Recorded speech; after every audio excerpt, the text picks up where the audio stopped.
본문 말씀을 근거로 해서 놀라운 변화 이런 제목으로 같이 은혜를 나누고 싶습니다. 자, 우리 옆 사람을 좀 축복했으면 좋겠는데, 당신은 하나님의 선물입니다. 그렇게 한번 얼굴 쳐다보면서 두세 사람 인사하겠습니다. 시작. 당신은 하나님의 선물입니다. 다시 당신은 하나님의 선물입니다. 선물입니다. 아멘. 오늘 밤에는 특별히 하나님께서 귀하게 여기시는 선물 같은 분들이 오신 것 같아요. 세상을 이기고 또 여러 유혹을 이기고 이 자리에 나오신 것을 축복합니다. 자, 베드로는 열정적인 설교를 했습니다. 예수님에 관한 말씀을 전한 것이죠.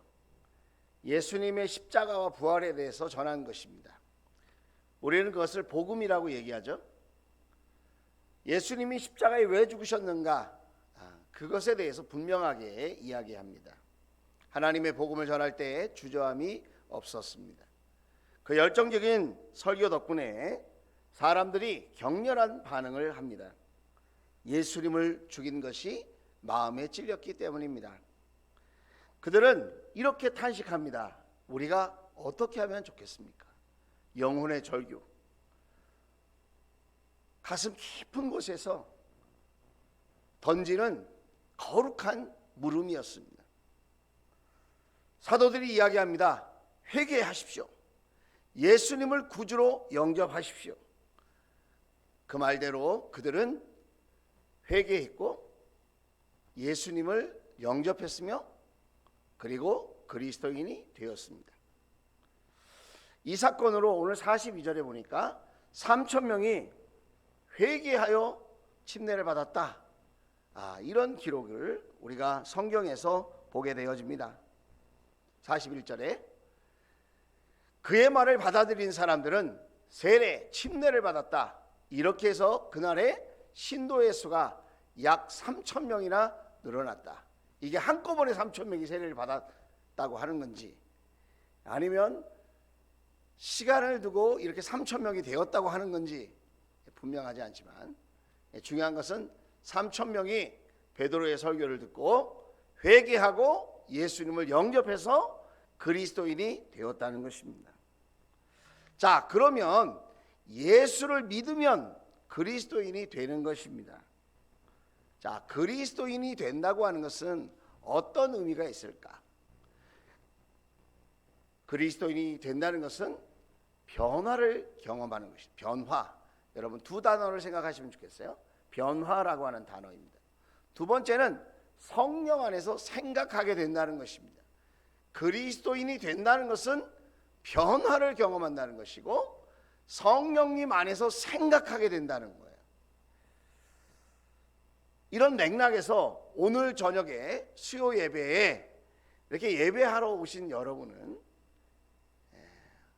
그리스도인이신 줄로 믿습니다. 그러면 여러분에게도 이런 두 가지 사건이 일어나야 되는 거죠. 첫째, 그게 뭐라고요? 변화를 경험하는 사람이에요. 변화를 경험하는 사람. 예수님 믿고 난 다음에 가장 큰 특징은 변화라는 거예요. 변화. 이전과 이후가 달라졌다라는 거예요. 예수 믿으면 생각이 변화되고 행동이 변화됩니다. 오늘 저녁에 여러분이 예수 안 믿었으면, 예수님을 안 믿으셨다면 이 자리에 나오셨을까? 예수님 보러 온 게 아니라 손흥민을 보러 갔겠죠? 잘 모르세요? 바울은 이렇게 이야기하고 있어요. 12장 2절, 로마서 12장 2절 같이 읽어봅시다. 시작. 여러분은 이 시대의 풍조를 본받지 말고 마음을 새롭게 함으로 변화를 받아서 하나님의 선하시고 기뻐하시고 완전하신 뜻이 무엇인지를 분별하도록 하십시오 그랬어요. 자, 우리 재영이 형제 빨간 글씨를 한번 읽어보십시오. 그렇죠. 그리스도인이 된다는 것은 마음을 새롭게 함으로 변화받는다는 것입니다. 변화. 믿는다는 것은 변화를 받았다는 것입니다. 변화가 그리스도인의 특징이고 표지다. 이게 표지. 그래서 에베소서 2장 12절 13절에 보면 예수님을 믿기 전과 예수님 믿은 후의 모습이 어떻게 다른지를 이야기하고 있어요. 자, 이번에도 큰 소리로 한번 읽어보겠습니다. 12절. 자, 우리 재영이와 더불어 여러분 같이 집에서 읽기 어려우니까 한번 읽어보겠습니다. 시작. 그때에 여러분은 그리스도와 상관이 없었고 이스라엘 공동체에서 제외되어서 약속의 언약과 무관한 외인으로서 세상에서 아무 소망이 없이 하나님도 없이 살았습니다. 13절. 여러분이 전에는 하나님에게서 멀리 떨어져 있었는데 이제는 그리스도 예수 안에서 그분의 피로 하나님께 가까워졌습니다. 아멘. 여러분 12절 말씀을 보면 전에는 어떤 모습이었다는 거예요? 공동체 바깥에 있었던 사람이 하나님의 약속의 언약과는 무관한 외인이었다는 거예요. 세상에서 아무 소망도 없이 이 땅만 쳐다보고 그저 기계처럼 살아가는 인생들이었다는 거예요. 그 마음속에 하나님이 없는 인생이었다는 거예요. 13절 보면 어떤 삶을 살았다는 거예요? 하나님과 멀리 떨어져 있다는 거예요. 그래서 하나님의 뜻이 무엇인지 알 수도 없고 분별하려고 하지도 않았다는 거예요. 그런데 여러분 어떤 일이 일어났습니까? 예수 그리스도를 믿고 구원받으면 그리스도인이 되면 그 피로 말미암아 예수님의 십자가 흘리신 그 보혈로 말미암아 하나님과 가까워졌다는 거예요. 할렐루야. 예, 여러분 그렇게 됐다는 거예요. 여러분에게 그림을 보여드릴게요. 사진. 자, 오해는 하지 말고 보세요. 이분이 하여튼 가수인지 탤런트인지 잘 모르겠어요. 하여튼 선전에 나온 거 우리 전도사님이 캡처해 주신 거예요. 자, before, after. 자, 여자만 보여주면 또 이상한 생각을 할 수 있으니까 형제도 보여드릴게요. before, after. 자, 또 보여드릴게요. 머리, before, after. 여러분 이거 언제 쓰는 겁니까? 광고할 때 쓰는 겁니다. 광고할 때. 전에는 이렇게 뚱뚱했는데 내가 이렇게 뭔 사건이 있었는지 모르겠는데 뭘 먹었는지 무슨 노력이 있었는지 모르겠는데 내가 이렇게 날씬해졌다는 것이고, 전에는 휑하니 머리가 이렇게 듬성듬성 이렇게 머리가 이렇게 다 보였었는데 이렇게 이후에는 이렇게 됐다는 거예요. 여러분 이 광고 보면 살 빼는 약이든지 머리털 나는 약이든지 먹고 싶을까요? 안 먹고 싶을까요? 먹고 싶죠. 실제로 먹는 사람이 많이 있어요. 왜 그런 거죠? 비포와 애프터가 분명하니까 그런 거예요. 뭐가 분명하다는 거예요? 변화가 분명하다는 거예요. 여러분, 저와 여러분이 그리스도인인 줄로 믿습니다. 그러면 비포와 애프터가 분명해야죠. 분명한가요? 나의 생각과 나의 삶이, 나의 생활의 모습이 예수님을 몰랐을 때의 비포와 예수님을 내가 믿고 영접한 이후 애프터가 이렇게 극명하게 분명하게 달라져 있을까요? 예수님을 믿는다는 것은 변화됐다는 것입니다. 예수님을 믿었는데 아무 일도 일어나지 않았다. 그게 기적이죠. 예수님을 믿었다면 변화는 당연한 현상이라는 거예요. 나는 안 변했어요. 우리 남편은 안 변해요. 우리 아내도 안 변했습니다. 안 변했다는 것은 한번 점검해 봐야 돼요. 내가 정말 예수의 복음을 믿고 있는가? 내가 예수님을 영접했나? 우리가 만약 가정과 목장과 사회에서 예수님을 믿었기 때문에, 내가 복음을 받아들였기 때문에 나의 비포와 애프터가 분명하게 변화됐다는 것을 보여줄 수만 있다면, 여러분 우리는 생활 속에서 더 많은 사람들을 주께로 인도해 낼 줄로 믿습니다. 복음의 능력이 어떠한지, 저 약이 참 좋은가 봐. 어떻게 저렇게 뚱뚱한 사람이 저렇게 날씬해질 수 있지? 저 약이 무슨 약인지 모르겠는데 저 약을 먹었더니 저렇게 머리숱이 많이 났네.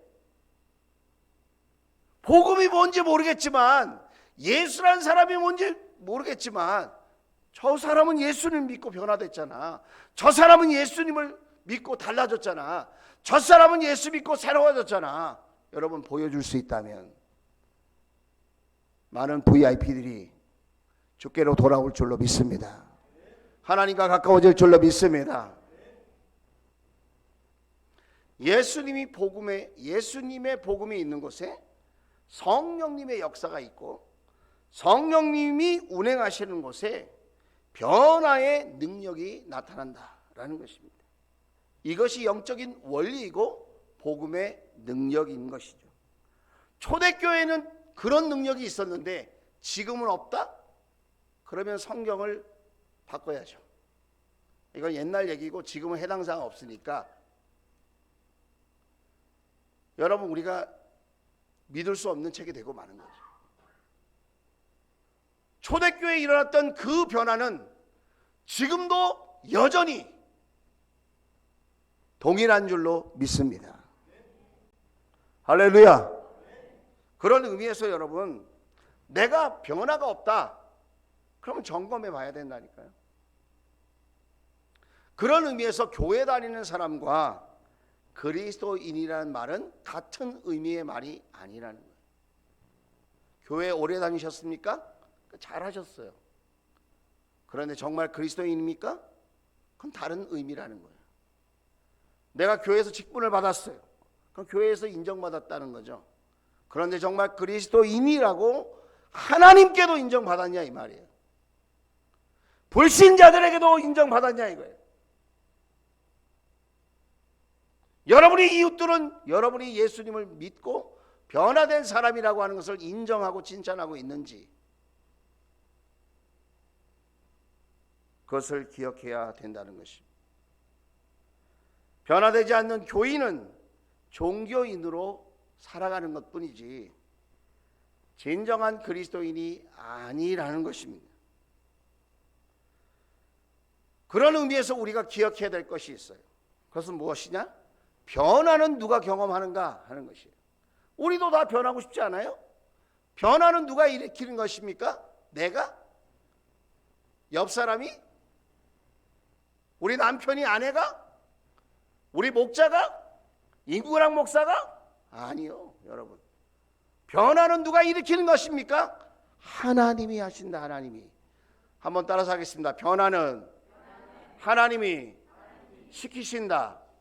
여러분, 예배를 드릴 때 하나님을 만나야 된다고 얘기하잖아요.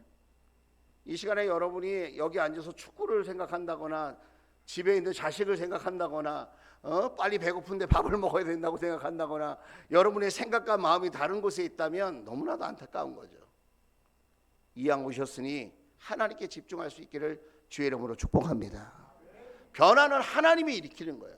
하나님께 집중하셔야 돼요. 여러분의 생각이, 여러분의 마음이, 여러분의 시선이 살아계신 하나님께 집중해야 된다는 거예요.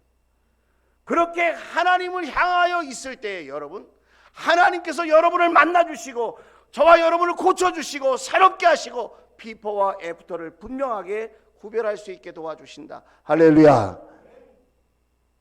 하나님이 하시는 거예요.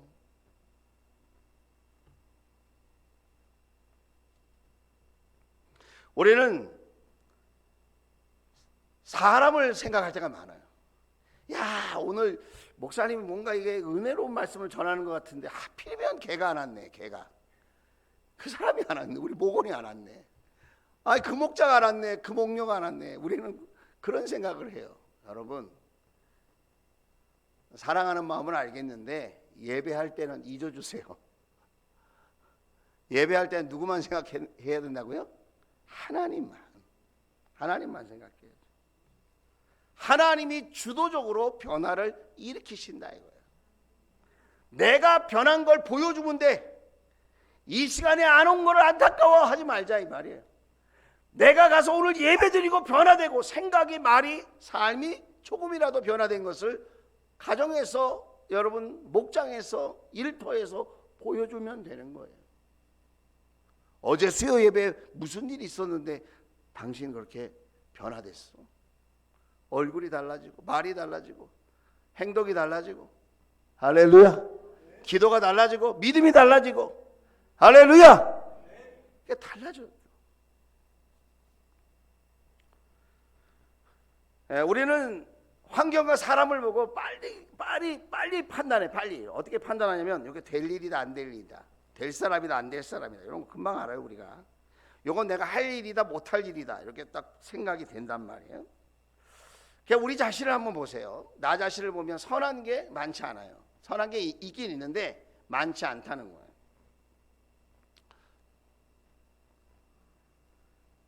그리고 자랑할 게 별로 없고 내세울 게 별로 없어요. 우리 인생이. 중근아 일어나. 저기 뒤에 일어나서 서 있어.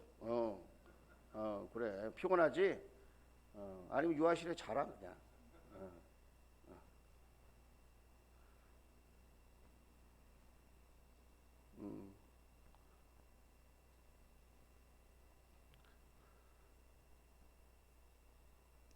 그래서 여러분 우리는 금방 알아요. 이게 될 일인지 안 될 일인지. 우리는 이렇게 여러 가지 판단을 쉽게 하는데, 요즘 사람들이 한국 교회를 보거나 또 내지는 뭐 우리 목장이나 가정이나 교회를 보고 뭐 이런저런 믿음의 과제에 대해서 얘기를 해요. 우리 교회는 사람들도 뭐 내세울 것도 없고 뭐 자랑할 것도 없고 우리 교회가 뭐 이런 모습이고 저런 모습이고 우리 한국 교회가 어떻고 요즘 믿는 사람들의 모습이 이렇군 저렇군 뭐 얘기를 많이 합니다. 뭐 그게 맞는 말일 수 있겠죠, 세상적으로 볼 때는. 그런데 제가 그런 생각을 하면서 그런 말을 들으면서 가만히 생각해 보니까 예수님 제자들을 한번 생각해 보세요. 예수님 제자 중에 똑똑한 사람이 있습니까? 예수님 제자 중에 세상적으로 권력이 있거나 물질이 많거나 이런 사람이 있습니까? 또 예수님의 제자들이 그렇게 마음이 똘똘 뭉쳐서 하나가 됐습니까? 한번 생각을 해보세요, 여러분이. 예수님의 제자들을 보면 교회가 안 돼야 돼요. 영혼권이 안 일어나야 돼요. 그런데 여러분 사도행전을 보면 어떤 일이 일어납니까?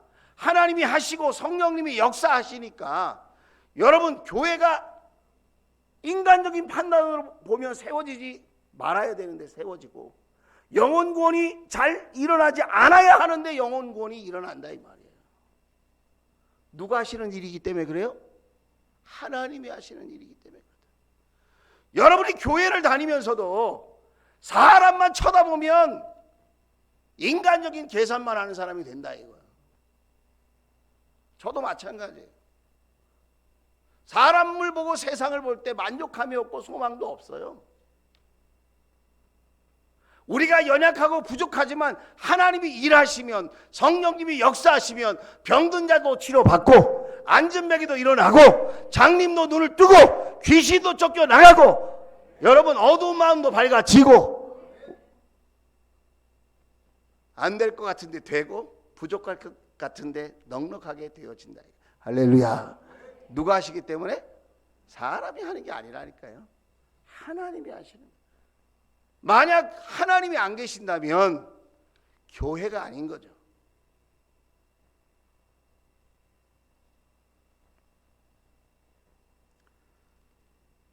교회를 개척하고 제일 많이 한 기도가 하나님 살려주세요. 그거예요. 하나님 살려주세요. 매주 매달 하나님이 하시지 않으면 견딜 수 없는 연약함, 부족함, 사람을 볼 때는 아무 소망이 없는, 오히려 사람을 보면 절망스러운 이런 시간들을 보내면서 하나님이 하셔야 합니다. 하나님이 살아계신 것을 보여주세요. 하나님이 역사하시는 것을 깨닫게 해주세요. 하나님이 살아서 오늘도 하나님의 교회가 세워질 수 있고 영혼 구원이 일어날 수 있고, 부족한 사람들이지만 예수 안에서 하나 될 수 있다는 것을 하나님께서 증명해 주세요. 할렐루야. 그래서 그래서 기도할 수밖에 없었던 거예요. 하루에 3번씩 기도하고 전도하고 예배드리고, 기도하고 전도하고 예배드리고, 할 게 없어. 할 게. 사람을 쫓아다니면서 도와달라고 말할 것이 없고, 당신 훌륭한 사람이니까 같이 일하자고 말할 수가 없었어요.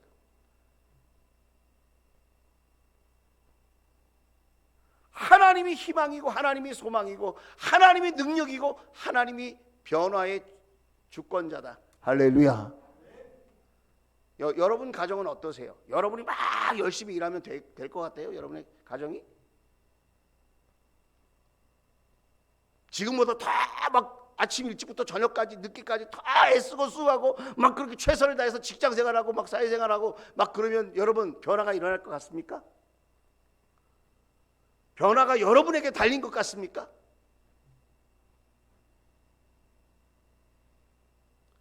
변화가 사람에게 달린 것 같습니까? 그런 사람은 기도하기가 힘들겠죠. 내가 열심히 하면 되는데 왜 기도해? 그러나 변화는 하나님이 시키신다. 역사는 하나님이 일으키신다. 그걸 믿는 사람은 하나님께 엎드릴 수밖에 없겠죠. 피곤하다고요? 힘들다고요? 어렵다고요? 그래서 더 엎드리지 않겠어요? 하나님이 하셔야 되니까.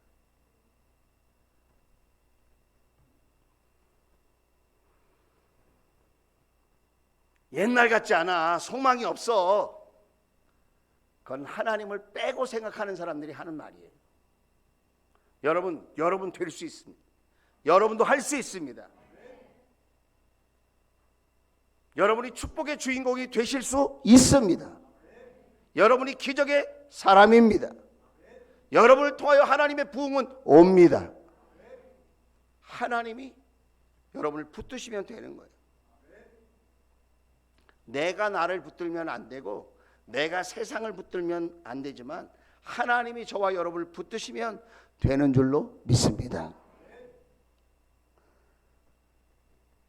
그래서 교회는 절망할 수 없는 곳이에요. 혹시 여러분 요즘에 소망이 점점 식어지고 사라지고 있지는 않습니까? 교회는 절망할 수 없는 곳. 왜? 하나님이 살아계시기 때문에.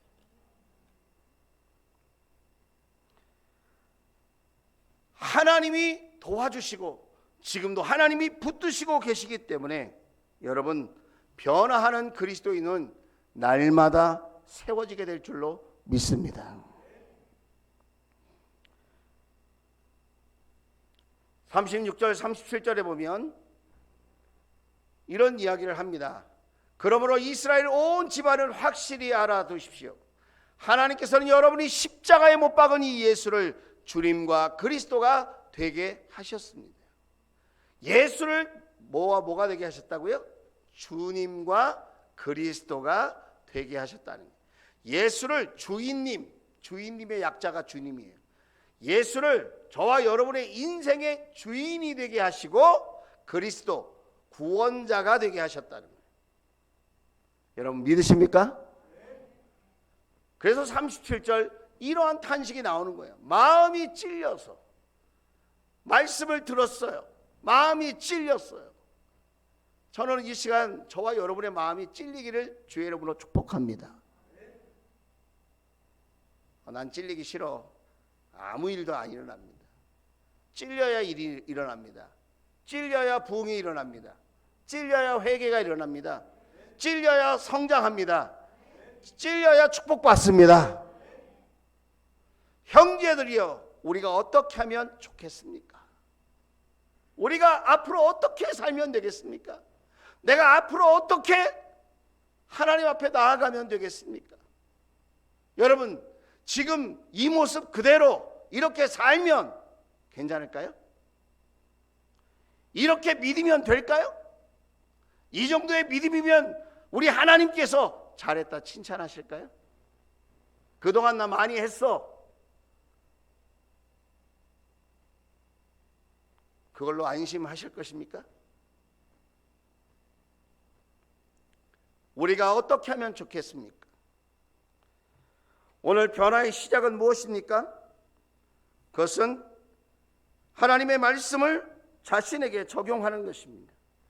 하나님의 말씀을 자기 자신에게 적용하는 거예요.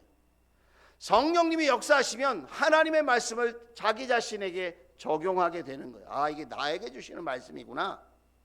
아, 이 사람은 되는 사람이에요. 지금 은혜 받는 사람, 성령님이 역사하는 사람이에요. 이 말씀은 다른 애가 들어야 되는데 걔가 또 안 왔네. TV 앞에 있네 걔가. 이건 악령이 역사하는 거예요, 여러분. 저는 이 자리에 없는 사람을 말하고 싶지 않아요. 이 자리에 계신 여러분과 제가 오늘 거룩한 변화가 일어날 수 있다면 그것으로 충분합니다. 할렐루야.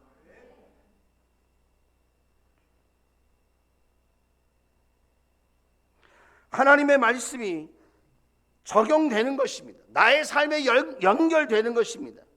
그렇게 될 때 여러분 우리의 삶에 놀라운 변화가 시작되는 것입니다. 그래서 여러분 어떤 일이 일어납니까? 예배를 드리면서 하나님 말씀에 사로잡히는 것입니다. 하나님 말씀에 사로잡히는 거예요. 성령님께 사로잡히는 거예요. 마치 여러분 낚시해 보셨죠? 토망 던지죠. 토망 이렇게 탁 던져가지고 싹 물고기 잡잖아요. 예? 하나님께 포로가 되는 거예요. 포로.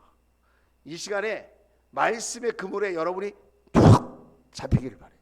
사로잡히는 은혜가 있을지어다. 그럴 때 성령님께 사로잡히는 거예요, 여러분. 예? 성령님께 탁 사로잡히는 거예요. 그래서 여러분, 내가 그리스도인이 되고 내가 믿음의 사람이 된다는 것은 내 의지가 분명히 중요해요. 그런데 먼저 더 중요한 게 있어요. 그게 뭐예요? 그 믿음은 하나님께 사로잡히는 믿음이어야 된다는 거예요. 하나님은 하나님이고 내 믿음은 내 믿음이야. 그 사람은 가짜 믿음이에요. 가짜 믿음. 그래서 성경은 이렇게 얘기하고 있어요. 믿음은 선물이다. 한번 따라서 하겠습니다. 믿음은 선물이다. 에베소서 2장 8절 9절 말씀입니다. 자, 우리 같이 한번 읽어봅시다. 시작. 여러분은 믿음을 통하여 은혜로 구원을 얻었습니다. 이것은 여러분에게서 난 것이 아니요 하나님의 선물입니다. 9절. 행위에서 난 것이 아닙니다. 그러므로 아무도 자랑할 수 없습니다. 여러분 8절 보세요. 다시. 선물이라는 거예요. 자, 화면에는 안 나올 건데 저를 한번 보세요. 예수님을 믿습니다. 자, 이렇게 문장이 하나 있다고 생각해 보세요. 자, 제 얼굴 앞에 문장이 있다고 생각하세요. 예수님을 믿습니다. 예수님께 강조를 두는 사람과 믿습니다에 강조를 두는 사람이 있어요. 진짜 믿음은 어디에 강조를 두어야 할까요? 믿습니다에 강조를 둬야 될까요? 예수님께, 예수님을 이라고 하는 그 이름에 강조를 둬야 될까요? 내가 믿는 거야. 내가 믿어줘. 내가 믿었다니까. 내가 열심히 믿어. 열심히 봉사했어. 내가 오래 믿었어. 자, 여기 예수님이 있습니까? 없어. 자기의 행위를 자랑하는 겁니다. 이런 사람을 율법주의자라고 그러는 거예요. 교회 안에 있는 율법주의자. 우리는 무엇을 강조해야 됩니까? 예수님을 할렐루야. 다시 한번 예수님 소리 나올 때마다 아멘 한 번씩 해보세요. 예수님을 여러분 강조해야 돼요. 예수님을 믿는 거예요. 예수님이 우리를 믿게 하시는 거예요. 예수님이 저와 여러분을 이 자리에 부르셨어요. 우리가 의지로 순종해서 이 자리에 나왔지만 내가 나를 부른 게 아니에요. 예수님이 저와 여러분을 부르셨어요. 오늘 예수님이 불렀는데 노맨 오늘은 순종 못해. 특별한 날이어서. 그런 사람도 있을 수 있다 이거예요. 그 여러분 순종하신 건 잘했지만 누가 불렀다고요? 예수님이 불렀으니까 이 자리에 있는 거예요. 우리 신앙생활에 예수님이 없으면 아무것도 아니라는 거예요. 왜? 믿음은 하나님의 선물이니까. 그러니까 자꾸 행위를 자랑하고 싶은 유혹을 받아요. 우리는 죄성이 있어서 죄의 기질이 남아있거든요. 근데 그것을 십자가에 못 박고 우리는 자꾸 무엇을 강조해야 돼요? 예수님. 예수님 때문에, 예수님 때문에, 예수님으로 인하여, 예수님 까닭에, 예수님의 은혜로, 예수님의 선물로 저와 여러분이 예배자가 된 줄로 믿습니다. 예수님 오늘 밤에도 찬양과 영광을 받으시옵소서. 주님만 바라보고 주님 앞에 영광 올려드리는 저와 여러분이 되어질 때 이 예배 시간을 통하여 성령님이 역사하시고 하나님을 뜨겁게 만나는 기적의 역사가 나타나게 될 줄로 믿습니다. 이 현장에 역사하시는 성령님, 전 그걸 믿어요.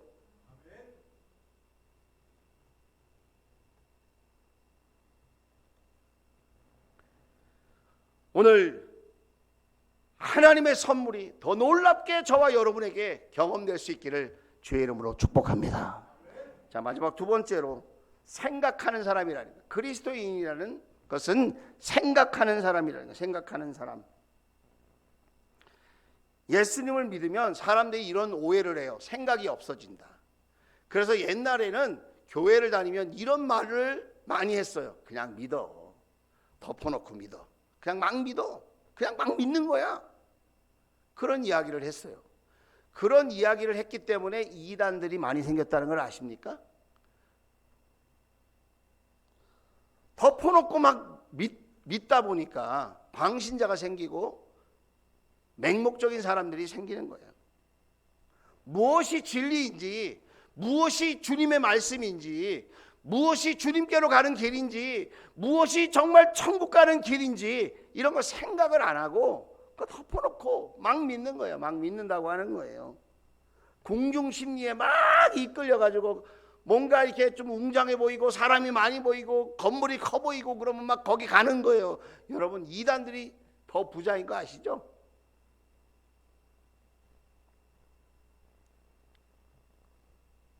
그런데 여러분, 성령님의 역사하는 그 특징 중에 하나가 뭐냐면 생각하게 한다는 거예요. 성령님은 생각하게 한다는 거예요. 진리를 깨닫게 하시고 알게 하시고 진리를 적용할 수 있도록 도와주시는 성령님. 할렐루야. 그러니까 진리 위에 성령님은 역사하시는 것이지, 복음 위에 성령님이 역사하시는 것이지, 내 욕망과 욕구와 세상적인 여러분 내 소망 위에 성령님이 역사하시는 것은 아니다, 이 말이에요.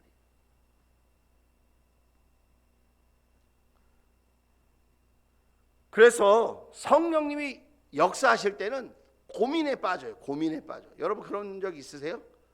교회 다니는 게 무슨 의미가 있나? 이렇게 예수 믿으면 되나? 내가 이렇게 믿는 게 맞는 건가? 여러분이 신앙생활 하다가 뭔가 이렇게 깊은 생각에 자신을 성찰하고 자신의 믿음을 두드려보고 점검하고 막 달려가다가 이렇게 딱 멈칫해가지고 여러분이 아마 여러분 자신을 생각하고 주위를 돌아보는 그런 시간들이 없지 않아 있었을 것입니다. 그런데 그것은 불신의 모습이 아니라 그것은 성령님이 저와 여러분을 더 성숙시키려고 하는 성령님의 역사하심이었다는 거예요. 그래서 성령님이 역사할 때는 하나님의 말씀을 더 주의 깊게 듣게 돼요. 선포되는 말씀이 나의 삶과 연결이 되는 거예요. 연결. 그래서 이 시간에도 성령님이 역사하는 사람은 하나님의 말씀 때문에 가슴이 벌렁벌렁하고 콩닥콩닥하고 찔리기도 하고 흥분이 되기도 하고 감사가 있기도 하고 슬프기도 하고 하나님 말씀 때문에 여러분의 마음에 여러 가지 반응이 일어나는 것이 그것이 맞다.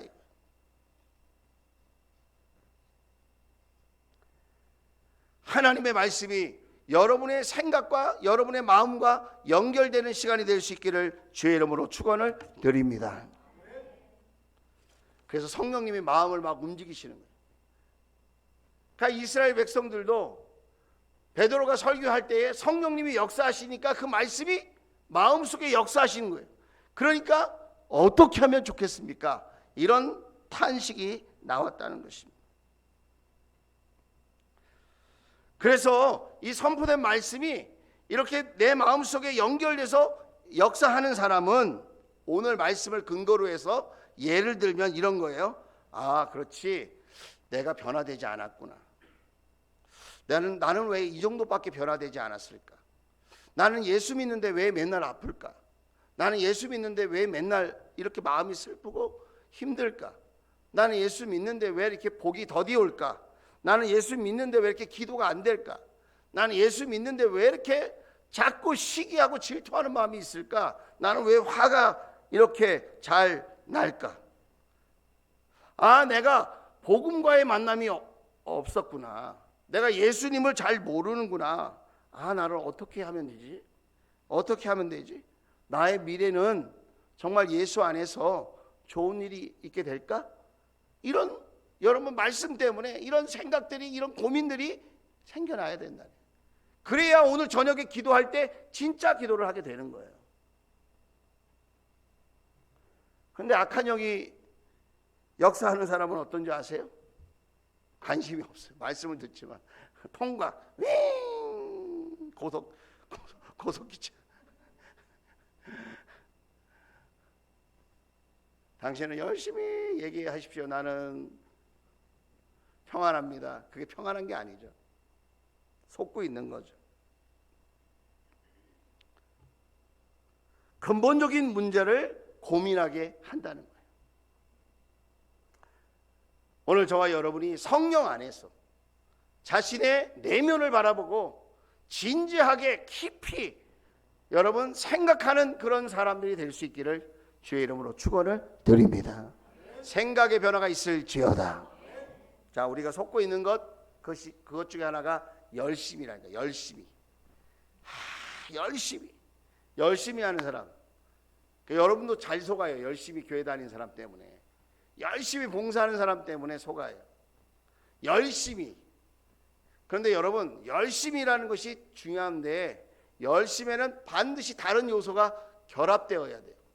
열심히 하는 사람의 방향도 정확해야 되고, 열심히 하는 사람의 지속성이 있어야 돼요. 한 번 열심히 하고 몇 번 열심히 하다가 도망갔어. 그건 열심이 아니죠. 방향이 정확해야 돼요. 예수를 향하고 천국을 향해야 돼요. 영원 구원이라고 하는 방향으로 열심히 있어야지. 그 방향이 틀리면 열심을 낼수록 자신도 불행해지고 주위에 있는 사람도 불행해진다. 사업도 마찬가지고 직장생활도 마찬가지. 내가 왜 무엇을 위하여 언제까지 열심히 할 것인가를 생각하면서 열심을 내야죠. 이런 것과 똑같아요. 지금 항아리에 밑이 깨졌어. 이 사람은 열심히 있는 사람이에요. 굉장히 부지런한 사람이에요. 아침 일찍부터 물을 길러다가 그 항아리에 물을 붓어요. 한 번 붓고 두 번 붓고 막 10번 붓고 20번 붓고 엄청나게 부지런한 이 땀을 흘리면서 아침부터 저녁까지 물을 열심히 항아리에 부었어요. 그런데 그 항아리가 채워졌을까요? 안 채워졌을까요? 안 채워졌어요. 열심히 안 해서? 게을러서? 그런 게 아니에요. 밑이 깨졌어요. 밑 빠진 독에 물 붓기. 열심히 하지만 뭐가 깨져 있는지를 알아야 될 거 아니에요. 내 신앙에 지금 뭐가 깨졌는지를 알아야 될 거 아니에요. 내 인생에 지금 밑에 뭐가 깨졌는지를 알고 열심을 내야 될 거 아니에요.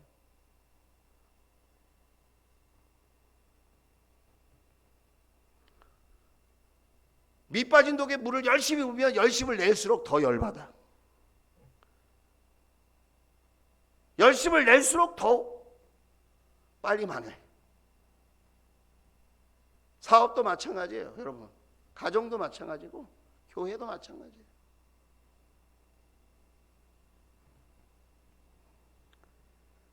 그리스도인이 누구입니까? 변화된 사람이라는 거예요. 그리스도인이 누구입니까? 생각하는 사람이라는 거예요. 내가 뭐가 깨져 있나 지금? 내가 지금 얼마만큼 변했나? 비포와 애프터가 분명한가? 난 예수 믿고 정말 변한 사람인가? 그걸 우리 자신에게 질문을 던져야 된다는 것입니다. 특별히 하나님의 말씀이, 선포된 하나님의 말씀이 내 인생과 자기 자신과 연결되어서 그 말씀을 들을 때마다 여러분 주님의 역사를 경험하고 회복과 치유가 일어나고 깨진 것이 메워지고 다시 한번 보수되고 회복되어지는 역사가 있게 되기를 주의 이름으로 축복합니다. 우리 가정과 목장이 저와 여러분의 일터와 모든 사역이 복음과 연결될 수 있다면 세상은 변할 것입니다.